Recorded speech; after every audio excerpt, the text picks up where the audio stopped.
Now let me speak for myself. And my views are very clear, are very simple, and really don't need too much enunciation because over the years I've made them very clear. But I will say this. In my view, we've got to a point in this country where we need to stop just talking and we need to start doing. What we are facing today, or rather what we are faced with, is nothing less than war knocking at our gate. Every single ethnic nationality in this country, without exception, is tooling up. When I say tooling up, that's what the British say.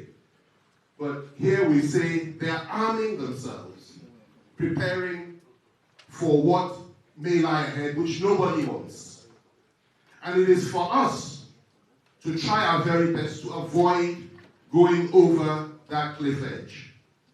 We've come here to talk about ethnic nationalities, restructuring, 2023, and so on and so forth. These are great concepts and important ideas. But the overwhelming majority of the people in this country, particularly the younger ones, in the Southwest, in the Southeast, in the Middle Belt, in parts of the core North itself, are no longer talking about these issues. They're not interested in 2023. They're decreasingly interested in restructuring. Many of them, I dare say most of them, are now talking about separation. They're talking about leaving the Federation. And they're talking about referendums and self-determination. Now that is the reality of today, which most Nigerians and most Nigerian politicians refuse to acknowledge, particularly those in in our age group and older. They refuse to acknowledge it. But that is the reality. Now that does not mean to say that that is a position that we need to adopt. What it means is that we need to acknowledge it, respect it, and begin to work hard to ensure that they simply talk about it and they do not go into the mode of saying we will enforce it by the force of arms. We have been pushed to the edge. The policies of this government over the last 5 years, which has resulted in nothing but carnage, killing, mass murder, ethnic cleansing of our people, has pushed us to the edge. There's no way of sugarcoating that. People feel aggrieved, wounded, hurt. People feel as if they are slaves. People feel as if they don't matter. They're second and third class citizens. And I might add, it is not just the people of the South that feel this. It is not just the people of the Middle Belt that feel this. There are millions in the core North itself that feel this as well. Zamfara State, over 300 people killed per day up until very recently. Other parts of the North, Northeast, Northwest is on fire. The other day in Zamfara, an emir's palace was burnt to the ground simply because the people were fed up and they were being slaughtered by mainly foreign Fulani terrorists. I will not dignify them by calling them Fulani herdsmen. I will call these foreign barbarians that have come to kill our people in the core North, in the Middle Belt, in the forests and the streets of the Southwest, in the Southeast, in the South-South. I will call them Fulani, foreign Fulani terrorists. That is what they are. That is what they do. In some parts they call them bandits. In others they call them herdsmen. I call them terrorists. And they are terrorists fighting against the Nigerian state.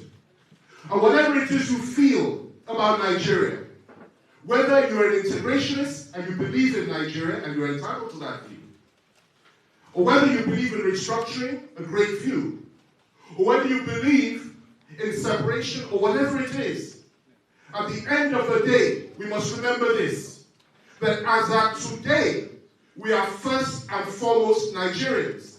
And it is incumbent on every single one of us to stand against the foreign threat. Hundreds of thousands of them come through our borders as a consequence of the weakness of this government. They come through our borders and slaughter our people. They slaughter the people in the southeast. Just look at what is happening there. Up until today, this nation, which has its own challenges, has not seen fit to apologize to those people for what we did to them in the Civil War. And I make no apology for holding that point of view. Where you have over 3 to 5 million people slaughtered in the space of 3 years, 1 million of them children.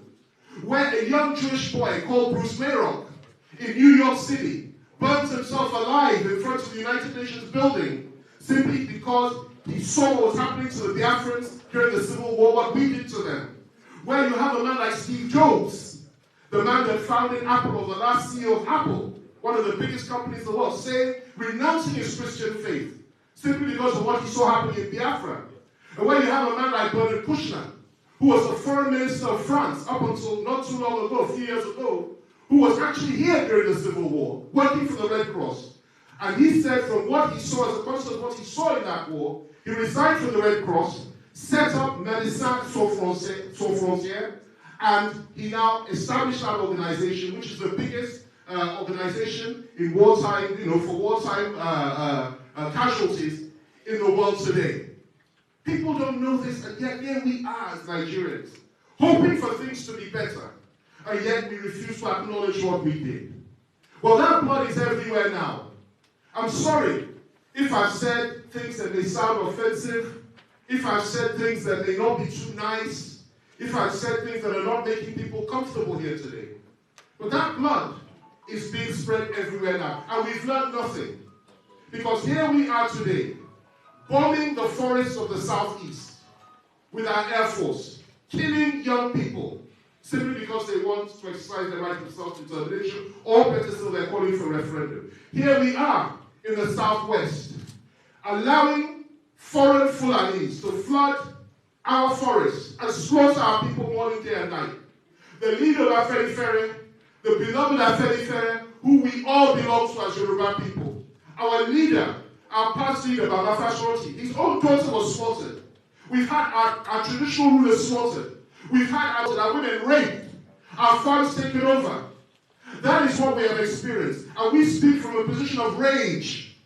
If our elders and our leaders speak in a peaceful tone, it's because they're civilized men. And it's because they believe in the power of restraint. And they believe in order. And they don't want war. But the young men are angry. Very, very angry. And it's not just the southwest. Look at the Niger Delta. And I acknowledged yesterday that our father, Ike Clark, was 94 years old, I believe. I acknowledge that today. I should have mentioned that in the beginning. Congratulations to him. And we thank God for his life because he's seen it all. Look at what is happening there. Look at what has been happening there over the years. Rape, pillage, murder, carnage, domination, and all sorts of evil visited upon these people. And yet they've taken it, even though they are the goose that lays the golden egg. You go to the middle belt. Hardly any identity left. Hardly any identity left. Forced to speak a language that is not theirs. Forced to forget that they had a history of their own. Forced to bow and tremble before those that were never part of them. And now in the midst comes these foreign Fulanis again. Fighting them, killing them, slaughtering them. And they hardly ever fight back. I will never forget 2016, Christmas. Kaduna State, in southern Kaduna, 800 people, Christmas Eve and Christmas Day, 800 people, including women and children, were massacred by these foreigners in their homes. And nothing happened. Not one of them was arrested. And since then, it has gone from bad to worse. But now you go to the core north itself where I started. It is just as bad, if not worse, for the poor masses in those areas who are being killed on a daily basis, and whose leaders and whose elders can do next to nothing about it. So I feel for Nigeria. We all feel for Nigeria. And we all pray for Nigeria. But let me say this. If the Nigerians, the people like Baba Debanjo and Baba Olaito and Baba Ike Clark and our elders from the north and the middle belt, and there are so many of them, Governor Jan and so many others. If that Nigeria does not present a platform whereby we are equal in every way before God and before the law, that Nigeria cannot be sustained. There are many, many good people in the core north. Many of them. I know many of them. Bala Mohammed, the governor of Bauchi. You go to Zamfara, Matawale is there. The Sultan himself, a good man, who has reached out in many ways to bring peace, and who is also crying out for justice and crying out for decency and crying out on behalf of his people. We have many like that in the core north. We have in the middle belt people like the governor of Kogi and so many others who are trying their very best. And we have those that are restrained and are also crying in private. And this goes across party lines. All over the north, people are crying. And they are suffering as well. So it's not just us. But the bottom line is this. The philosophy and the belief that this can go on and nothing will happen is one that has no basis, has no rationality, has no decency, and has no sanity. Because it will go on and it will take us into a situation that none of us wish to be in. Let me end with this. And this is very, very important.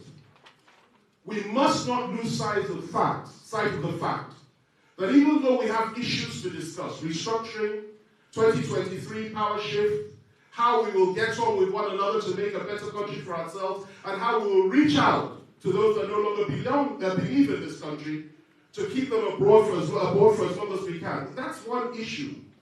But the greatest problem that we're faced with, I say it again, is the influx and the invasion of these foreigners that want us to kill one another, that want to come in to pick up the pieces, and that are being guided and funded and supported by the great powers on this earth. Believe it or not. The same forces, the same people that supported ISIS and ISIL in Syria are the ones behind this. The same people that supported Al-Qaeda when the Russians were in control of Afghanistan are the ones behind this. The same people, the ones supporting the Taliban, are the ones funding and they're the ones behind this. They are the same people, the same forces. And what they want is to turn our nation into a theater of war. It is incumbent upon every single Nigerian, no matter what you believe, no matter where you come from, no matter your religious faith, to resist this and to come together and to say, no, we may have our differences, we may disagree, we may not even like each other so much, but at the end of the day, we will not go into war. We will stand together, we will resolve our problems on the basis of peace, equity, justice, and equality. Once we can do that, then I believe there's hope. Without that, I'm sorry to say, ladies and gentlemen, there can be no hope, and there will not be no hope. May God guide us, may He lead us, may He protect us, may He defend our nation, and may He protect our elders and our leaders, and keep them healthy and strong. God be with you, and God bless the Federal Republic of Nigeria.